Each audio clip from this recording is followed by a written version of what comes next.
আজ আবার আমারই লেখা আরেকটি কবিতা নিয়ে চলে এলাম।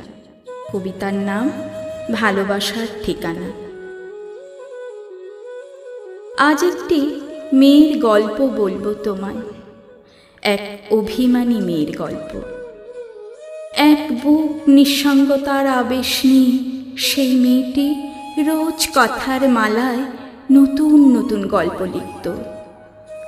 যে মনের হাজারো সংলাপ আকাশ নকশি কাঁথায় বুনে চলত উদাসীন চোখে। ছবি আঁকত মেঘ বালিকার সাথে, অনিয়মের রং তুলি এক শূন্য ক্যানভাসে।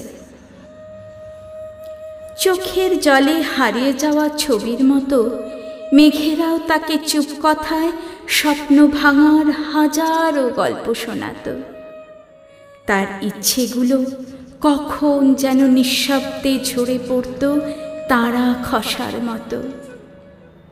তবুও মেয়েটি রোজ স্বপ্ন দেখত, অনিয়মের বাঁধন হারা গন্তব্য যে আজ তাকে বড্ড কাছে টানে।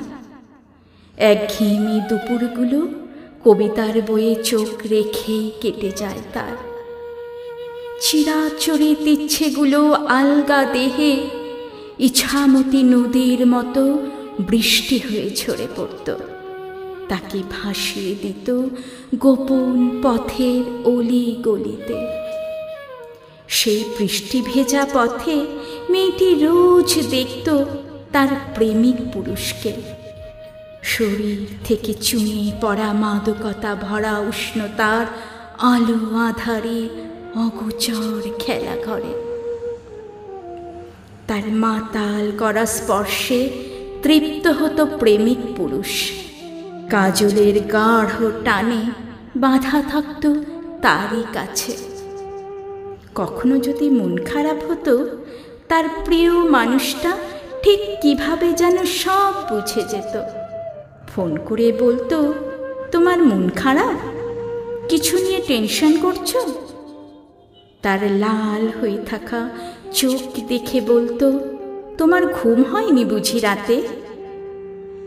মেয়েটি জানে সেই ভালোবাসার মানুষটাকে কিভাবে বুকের সাথে চেপে ধরতে হয়, কিভাবে জড়িয়ে রাখতে হয়।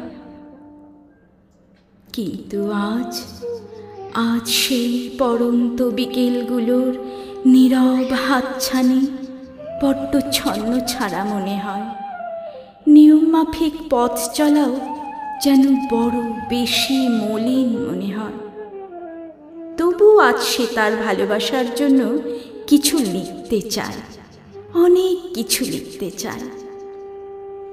কিন্তু কেন জানি না, আজ সব কথা, সব শব্দ বড় অগোছালো হয়ে যায় মেয়েটির এক রাস নীরবতায়। আসলে মেয়েটি বড্ড অভিমানী, তাই নামহীন এই পথ চলা সে একাই চলতে থাকে।